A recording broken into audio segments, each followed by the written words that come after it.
આપણો દેશ યુવાનોનો દેશ કહેવાય છે. આખા વિશ્વમાં જોવા જઈએ તો આપણા દેશમાં સૌથી વધુ યુવાનોની સંખ્યા છે. પરંતુ છેલ્લા કેટલાક વર્ષોથી એટલે કે લગભગ 2014થી યુવાન વિરોધી સરકાર સત્તા સ્થાને આવી છે ત્યારથી યુવાનો માટે એક કમનસીબી ઊભી થઈ છે. હંમેશા વડાપ્રધાન નરેન્દ્ર મોદી એવું કહેતા આવ્યા છે કે યુવાનોને માટે સારામાં સારી તકો છે ભારતમાં, અને જે રીતે યુવાનોના હામી હોવાના, યુવાનોના હિતેચ્છુ હોવાના દાવા કરવામાં આવે છે એ આજે એટલે કે 20મી જુલાઈએ પોકળ સાબિત થયા.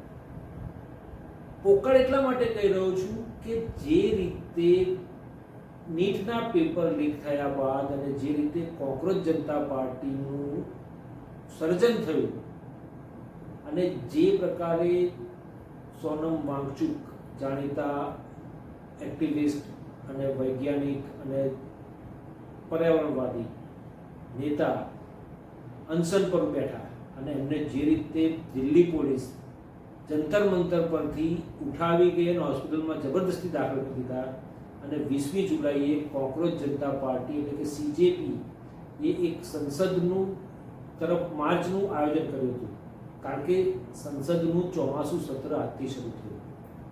દોસ્તો, સત્ર શરૂ થવા પહેલા વડાપ્રધાન નરેન્દ્ર મોદી મીડિયા સાથે વાર્તાલાપ કર્યો. સવાલ જવાબનો વાર્તાલાપ નથી હોતો. આ માત્ર વડાપ્રધાન નરેન્દ્ર મોદી સંસદના પરિસરમાં આવે, ત્યાં બૂમ ગોઠવ્યા હોય ત્યાં આગળ ઊભા રહે અને પોતે જાણે જાહેર સભાને સંબોધતા એ રીતે સંબોધન કરી અને ચાલ્યા જાય. એ જ રીતે આજે પણ આવ્યા અને એમણે જે પ્રકારનું સંબોધન કર્યું, યુવાનો માટેની વાત કરી, પરંતુ માનનીય વડાપ્રધાન શ્રી ભૂલી ગયા કે જે યુવાનોની વાત કરી રહ્યા છો, યુવાનો આજે આટલા આગળ વધ્યા છે, ભારત યુવાનોને કારણે આગળ વધ્યું છે એવી વાતો કરી, પરંતુ આપની જ સરકાર અને આપના જ ગૃહ મંત્રાલયના અંડરમાં આવતા દિલ્હી પોલીસે જે કાળો કેર વર્તાવ્યો છે દિલ્હીની સડકો પર CJPના કાર્યકરો ઉપર, એ યુવાનો ક્યારેય માફ નહીં કરે અને યુવાનો ક્યારેય ભૂલશે પણ નહીં. દોસ્તો, 20મી જુલાઈએ સંસદ સુધીનું માર્ચનું આયોજન કરવામાં આવ્યું હતું CJP દ્વારા, અને સવારથી જ મામલો એકદમ ગરમ દેખાતો હતો, કારણ કે જે પ્રકારના કોંગ્રેસ જનતા પાર્ટીએ સોશિયલ મીડિયા પર વિડીયો મૂક્યા અને એમાં દાવા કર્યા કે પથ્થર ભરેલા ડમ્પરો જંતર મંતર પર જ્યાં આંદોલનકારીઓ હતા, પ્રદર્શનકારીઓ ભેગા થયા હતા અને જ્યાં આંદોલન ચાલતું હતું એ સ્થળ ઉપર વહેલી સવારે મુકાઈ ગયા હતા. 2 ટ્રક ડમ્પર મુકાઈ ગયા હતા પથ્થરો ભરેલા, અને ડ્રાઈવર કે કોઈ લાગતા વળગતા એના હતા નહીં હાજર. અને આના કારણે શંકા ઊભી થઈ આંદોલનકારીઓને કે આ પ્રકારનું હુમલા કરવાની સાજિશ રચવામાં આવી હોય એવું લાગ્યું, અને એમણે વિડીયો મૂક્યો. જેમ જેમ દિવસ ઉગતો ગયો અને જેમ જેમ લોકો ભેગા થતા ગયા અને લગભગ મોટી સંખ્યામાં યુવાનો એકત્ર થયા હતા, અને એ યુવાનો એકત્ર થયા એની પાછળનું કારણ હતું કે નીટમાં જે પેપર લીક થયા અને યુવાનોને રોજગારી નથી મળી રહી, બેરોજગાર છે યુવાનો, અને સરકાર જે દાવાઓ કરી રહી છે એ દાવાઓ કેટલા ખોટા છે એ આજે આ આંદોલનમાં જોવા મળતું હતું. દોસ્તો, જે રીતે નીટનું પેપર લીક થયા અને એને કારણે હતાશ થઈને ઘણા વિદ્યાર્થીઓ આત્મહત્યા કરી. આ આત્મહત્યા કરનાર વિદ્યાર્થીઓના પરિજનો માટે લાગણી કે દુઃખ વ્યક્ત કરવાની સરકારના એક પણ મંત્રી કે ભાજપના એક પણ નેતાને ફુરસદ પણ નથી મળી. અને જે રીતે શિક્ષણ મંત્રી, કેન્દ્રીય શિક્ષણ મંત્રી ધર્મેન્દ્ર પ્રધાન, નામ છે ધર્મેન્દ્ર પ્રધાન અને શિક્ષણ મંત્રી છે, પરંતુ અંગૂઠા છાપ હોય એવું લાગી રહ્યું છે, કારણ કે જે રીતે તેમના કાર્યકાળ દરમિયાન અનેક વખત પેપરો લીક થયા છે અને જે પ્રકારની કાર્યવાહી થવી જોઈએ, કેન્દ્ર સરકારે જે કાર્યવાહી કરવી જોઈએ, શિક્ષણ મંત્રીને રાજીનામું લઈ લેવું જોઈએ, એ રાજીનામું લેતી નથી શિક્ષણ મંત્રીનું, અને ઉલટાની એમને છાવરી રહી હોય સરકાર એવું લાગી રહ્યું છે. અને યુવાનોએ પણ જે પ્રકારની જીદ પકડી છે કે શિક્ષણ મંત્રીનું રાજીનામું લેવામાં આવે, જો કે સરકાર એવું કહે છે કે અમે પગલાં લીધા છે. પગલાં લીધા છે તો કોની ઉપર લીધા છે? જે મહેનત કરી રહ્યા છે, જે આ બધા પ્રકારના પેપરો લીક ન થાય એના માટેની સાવચેતી રાખવા માટે જે પગલાં ભરી રહ્યા છે એ લોકોના એવા અધિકારીઓ સામે પગલાં ભર્યા અને એમની ટ્રાન્સફર કરી દીધી. નાની માછલીઓની સામે પગલાં ભરીને સરકાર પોતે બહુ મોટું કામ કર્યું હોવાનો દાવો કરી રહી છે અને છાતી ફુલાવીને ફરી રહી છે, પરંતુ હકીકતમાં શિક્ષણ મંત્રીની નૈતિક જવાબદારી બને છે અને તેમણે રાજીનામું આપી દેવું છે નૈતિક જવાબદારી સ્વીકારીને. આ નૈતિકતા તો ભાજપના એક પણ નેતામાં છે જ નહીં, એટલે પછી મંત્રી તો કોઈ સંજોગોમાં નૈતિક જવાબદારી સ્વીકારે નહીં ને નૈતિકતા તો આવે જ નહીં એનામાં. કારણ કે ભૂતકાળમાં જ્યારે પણ કેન્દ્ર સરકારમાં કોઈ પણ પ્રકારની ઘટના બની હોય અને બિન ભાજપની સરકારો હતી એ વખતે કોઈ પણ મંત્રાલય અથવા કોઈ પણ વિભાગમાં કંઈ એવું કૌભાંડ આવે તો નૈતિકતાના આધાર ઉપર જે તે વિભાગના મંત્રી રાજીનામા આપી દેતા હતા અને પદ ત્યાગ કરી દેતા હતા. પરંતુ સત્તાની લાલચમાં બેઠેલી અત્યારની સરકાર અને વડાપ્રધાન નરેન્દ્ર મોદીનું મંત્રીમંડળ સત્તાલોલુપતામાં એટલું બધું લીન છે કે નૈતિકતા તો ભૂલી જ ગઈ છે. નૈતિક જવાબદારી શું છે એ પણ નથી ખબર અને ભાજપ માટે તો નૈતિક જવાબદારી શબ્દ એમની ડિક્શનરીમાં લાગતો જ નથી. અને જે રીતે આજે સીજેપીએ આંદોલન શરૂ કર્યું અને માર્ચ શરૂ કરી અને પોલીસે તેમને બળપૂર્વક રોક્યા, બળ પ્રયોગ શરૂ કર્યો અને જે રીતના લાઠીચાર્જ કર્યો, આપને જે દ્રશ્યો દેખાઈ રહ્યા છે એમાં પણ જે પ્રકારે પોલીસ બેફામ બનીને લાઠીચાર્જ કરી રહી છે, નિર્દોષ યુવાનો ઉપર લાઠીચાર્જ કરી રહી છે અને જે પ્રકારનો સિતમ ગુજારી રહી છે, જે પ્રકારનું દમન કરી રહી છે, આ પોલીસ રક્ષક નહીં પરંતુ ભક્ષકની જેમ આજે વર્તી હોય એવું લાગે છે. અને આની પાછળનો ઈશારો કરનાર કોઈ નહીં, માત્ર ગૃહ મંત્રાલય અને ગૃહમંત્રી અમિત શાહ જવાબદાર હોય એવું લાગી રહ્યું છે. દોસ્તો, આટલું ઓછું હોય એમ જે રીતે ધીમે ધીમે યુવાનો પોતાની માર્ચ આગળ વધારતા ગયા તેમ બધે ઠેકાણે બેરિકેડ લગાવીને પોલીસે રોકવાનો પ્રયત્ન કર્યો, પરંતુ યુવાનો હારે એવા નહોતા, સંસદ સુધી જવાના હતા. અને સંસદમાં પણ એવા દ્રશ્યો સામે આવ્યા છે કે જાણે કોઈ આતંકવાદી હુમલો થવાનો હોય એવી રીતે ત્યાં આગળ સિક્યુરિટી ફોર્સિસ જે તૈનાત હતી એ બંદૂકો તાકીને ઊભા રહ્યા હતા, જાણે આતંકવાદી આવવાને ને એમને છલ્લી કરી દઈએ એ પ્રકારના એક્શનમાં ઉભેલા જોવા મળ્યા. એ જ બતાવે છે કે આ સરકાર યુવાનોથી કેટલી ડરી ગઈ છે. ત્યારે આ સંજોગોમાં જ્યારે આ પ્રકારનું આંદોલન યુવાનો કરી રહ્યા છે તો ભૂતકાળમાં મને ગુજરાતમાં નવનિર્માણનું આંદોલન યાદ આવે છે. નવનિર્માણના આંદોલનમાં પણ જે પ્રકારે વિદ્યાર્થીઓ અને યુવાનોએ આંદોલન કર્યું હતું અને જે પ્રકારે સરકારને સામે રણશીંગું ફૂંક્યું હતું ત્યારે સરકારને ઝૂકવું પડ્યું હતું અને એ વખતે ચીમનભાઈ પટેલની સરકાર હતી એવું મારું ધ્યાન પર છે. પરંતુ અહીં તો તદ્દન ચિત્ર અલગ જ છે. અહીંયા આગળ તો દબાવવાનો પ્રયત્ન યુવાનોને વિદ્યાર્થીઓને કરવામાં આવી રહ્યો છે. સરકાર તો પોતે મજબૂત છે અને પોતે સાચી છે અને પોતે કઈ જાતના રાજીનામા નથી આપવાના, કોઈ મંત્રી રાજીનામું નહીં આપે અને જે પ્રકારે વર્તન કરી રહી છે, જે પ્રકારે લોકોને ડરાવી રહી છે અને ડરના મારી સરકાર લોકો ઉપર ડર ઊભો કરવાનો આ પ્રયત્ન કરી રહ્યો એવું લાગી રહ્યું છે. ટીયર ગેસના સેલ પણ છોડવામાં આવ્યા, લાઠીચાર્જ પણ કરવામાં આવ્યો અને બળપૂર્વક બધાને હટાવવાનો પ્રયત્ન કરવામાં હટાવી પણ દીધા.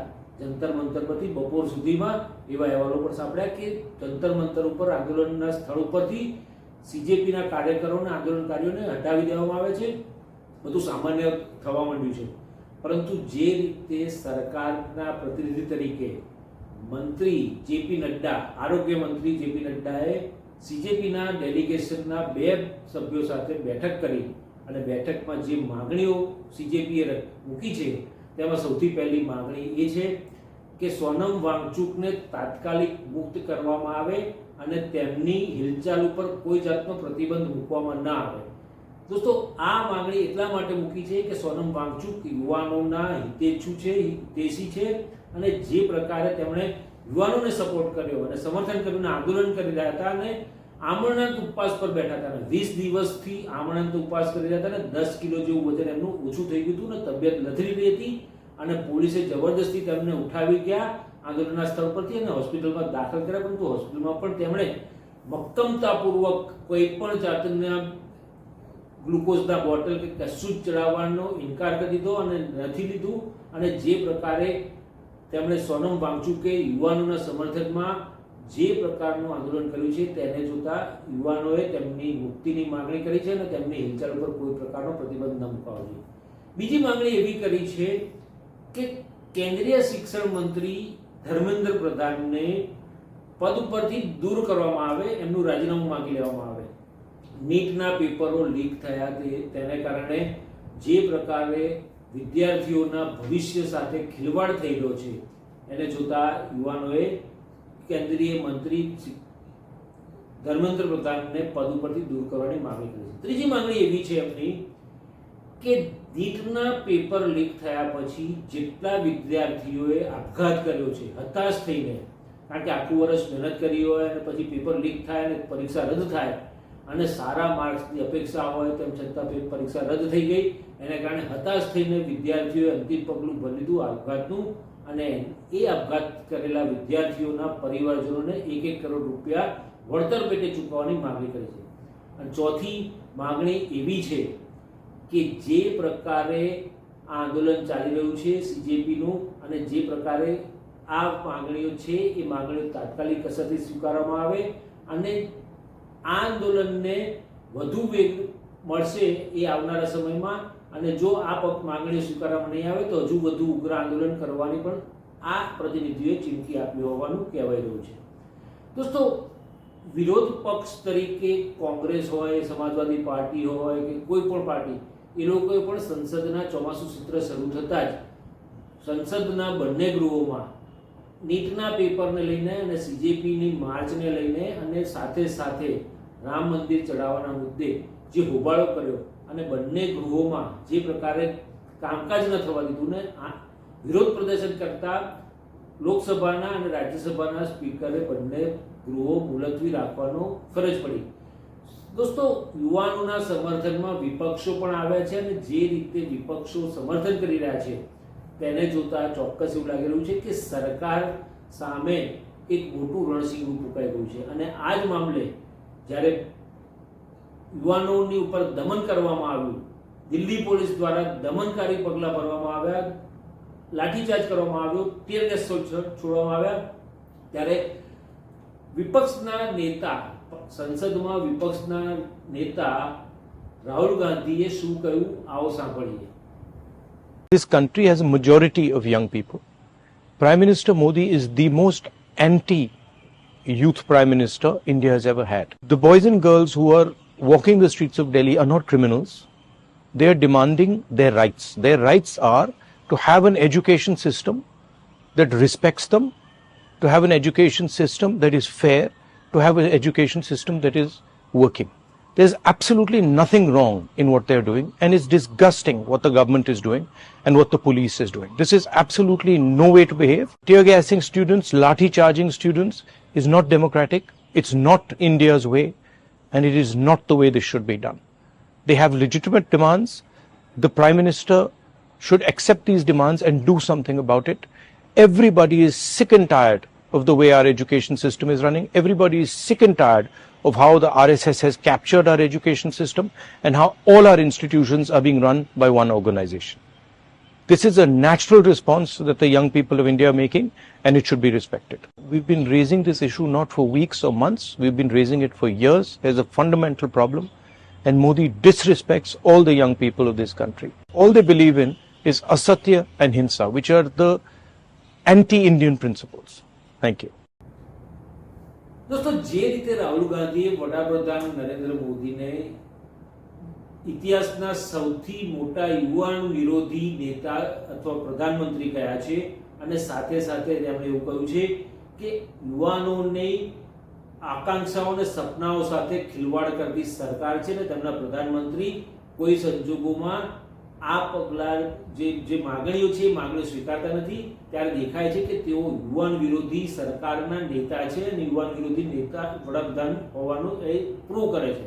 દોસ્તો, રાહુલ ગાંધીએ એવી માગણી કરી છે કે જો આ માગણીઓ સીજેપી અથવા તો યુવાનોની જે માગણીઓ છે, વિદ્યાર્થીઓની માગણી છે, શિક્ષણ મંત્રીનું રાજીનામું લેવામાં નહીં આવે તો આવનારા સમયમાં હજુ વધુ ઉગ્ર આંદોલન જે યુવાનો કરશે તેને વિપક્ષો સમર્થન આપતા અચકાશે નહીં અને સત્યને સાથે હંમેશા વિપક્ષો રહેશે. અને જે પ્રકારે રાહુલ ગાંધીએ સમર્થન આપ્યું છે, અને પહેલેથી રાહુલ ગાંધી યુવાનોના હામી રહ્યા છે, યુવાનોના હિતે છુરાયા છે, અને જે રીતે CJPના આંદોલન હોય કે સોનમ વાંગચુકનું આંદોલન હતું, એમાં પણ કોંગ્રેસના પ્રતિનિધિઓ જઈને એમને મળ્યા હતા અને સમર્થનની જાહેરાત કરી હતી. ત્યારે ચોક્કસ એવું લાગી રહ્યું છે કે જો સરકાર કેન્દ્રીય શિક્ષણ મંત્રી ધર્મેન્દ્ર પ્રધાનનું રાજીનામું નહીં માંગે તો આવનારા સમયમાં આ યુવાનો સરકારને ઉથલાવતા જરા પણ અચકાશે નહીં. અને એ દિવસ હવે દૂર નથી દેખાતો કે યુવાનોની શક્તિ આ સરકાર ઉપર ભારે પડશે. દોસ્તો, આ વિડીયો આપને કેવો લાગ્યો જરૂરથી કમેન્ટ કરજો, લાઈક કરજો, શેર કરજો, અને હા, ડિજિટલ દર્પણને સબસ્ક્રાઇબ કરવાનું ના ભૂલતા.